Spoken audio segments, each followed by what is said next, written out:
Well, divine Aikido is a martial arts technique which the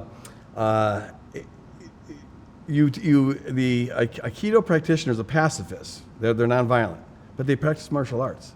And the way that they fight is by they don't exert their own energy against the opposition.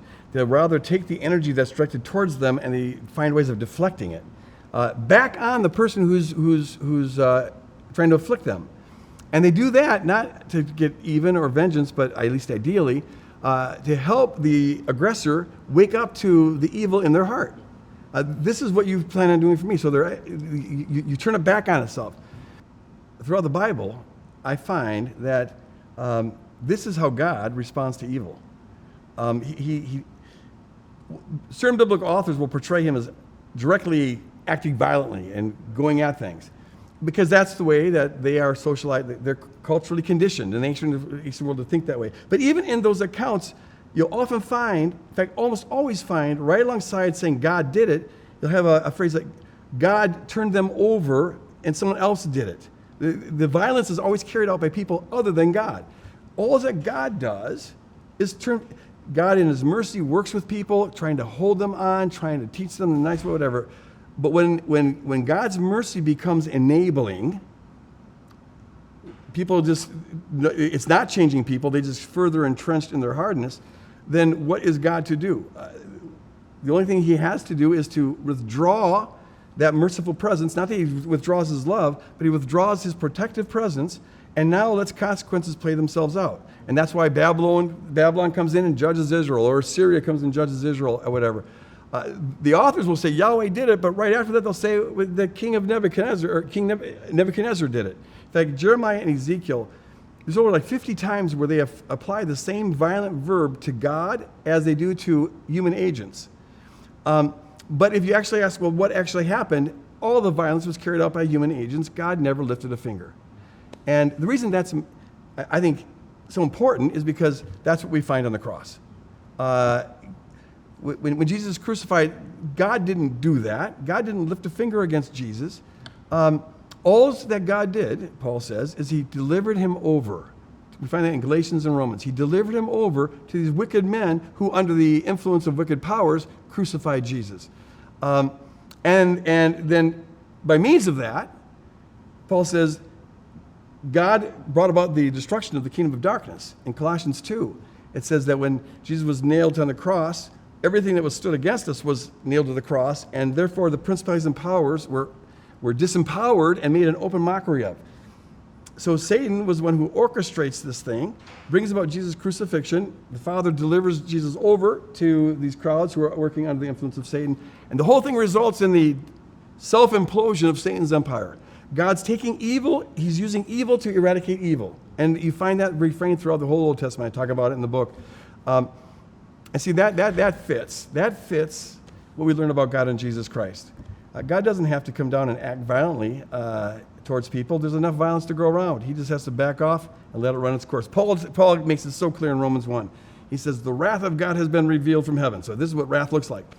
And then you read on, he says 3 times, because these Romans, they didn't want to honor God, God turned them over to the reprobate mind. God gave them over to their lust. God turned them over and let them go down this course, which implies that prior to this, God had been holding on to them. Don't go down this road. But if you're going to persist, at some point, God has no choice but to say, I got to let you go. And that's the judgment of God. That's the wrath of God. You know, Jesus, when he's riding into Jerusalem, he talks about, he prophesies about a judgment that's coming on Jerusalem. And it's going to be terrible. He says, your women and children are going to be smashed on the ground. Because you didn't know the way of peace. You rejected, the one who came to give you peace. And so this judgment's coming. But he's crying. If you read Luke 19, he's crying as he's saying this. In fact, the word kleo, it can have the connotation of wailing. Like he's bawling as he's talking about a judgment. And since Jesus is the perfect revelation of who God really is like, we should, whenever we hear the judgment of God, behind that we should see a crying God. A God who would rather not do this, never wants to do this, but there's no choice if you're going to be recalcitrant in your rebellion. So it's interesting, you mentioned though that God, it's never God raising his hand, but what What about something like the flood? Yeah, well, you can. Like God raising his hand? Sure. I get into all those in the book. What I find is this: when I interpret things like the flood or the plagues or the Red Sea drowning, and I talk about all those episodes, just because I believe in Jesus and I'm going to trust in Jesus, when I come upon a portrait of God slaughtering all of humanity, I know something else is going on. I can't imagine Jesus doing that. And then when I read the text in light of what I know about Jesus, I always find confirmations of that. In fact, this is the right way to read these texts. There's always other agents going on. For example, it's a little bit clearer in the Red Sea than it is in the flood narrative, but it's, I think, clear in both once you are reading it from a crucified Christ perspective. But you know, when we read the story of the crossing of the Red Sea, it looks like there's some water there, and God just parts the water, and the people walk through it, and then when the Pharaoh's army comes, he just drowns them.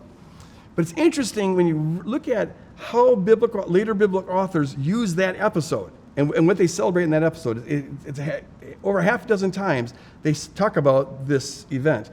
And what they celebrate is not that Yahweh drowned some people, it's that Yahweh mastered the sea monster. Now, the sea monster was an ancient Near Eastern way of talking about chaos that's always threatening the world. Leviathan and Rahab, they have names for these, and the biblical authors share the ancient Near Eastern view that there are these forces out there. And what the author's saying is that they portrayed the Red Sea as the sea monster. In fact, one author, Isaiah, calls this Rahab, which is a name for one of the ancient forces of evil. And so God masters the forces of evil to protect his people so they can walk through. And then when Pharaoh tries to do the same trick, and he's as arrogant as can be and foolish, and not only that, but the biblical authors have portrayed Egypt and even Pharaoh himself as a anti-creational monster. Okay? So when the anti-creational monster tries to go through this monster, Yahweh backs off, and now the monster consumes them. And in fact, it says in Exodus 15 that the earth consumed them. So there was other agents involved in this that wouldn't necessarily hit the Western mind, but if you put it in its original context, you can see that all God ever has done is simply, with a grieving heart, turn folks over to their own sin. One final thing on this. So the whole Passover story climaxes with this sea monster mastered by Yahweh, but then Yahweh relinquishes him, and now the sea monster consumes. It's evil consuming evil, right? One monster consuming the other, because Egypt and Pharaoh are portrayed as also being a sea monster. Not coincidentally, if you think of bookends, this climaxes the story of the Passover and the Exodus. The whole thing got started with Aaron's serpents and Pharaoh's serpents, and Aaron's serpents consumed their serpents. And throughout, the serpent is a symbol of evil and chaos. And in all the plagues, you can see it's evil consuming evil. And I take some work from other Old Testament authors to show how in each of the plagues this is happening. The creation is slowly becoming undone. And so here, the whole story is a matter of divine Aikido. God using evil to conquer evil.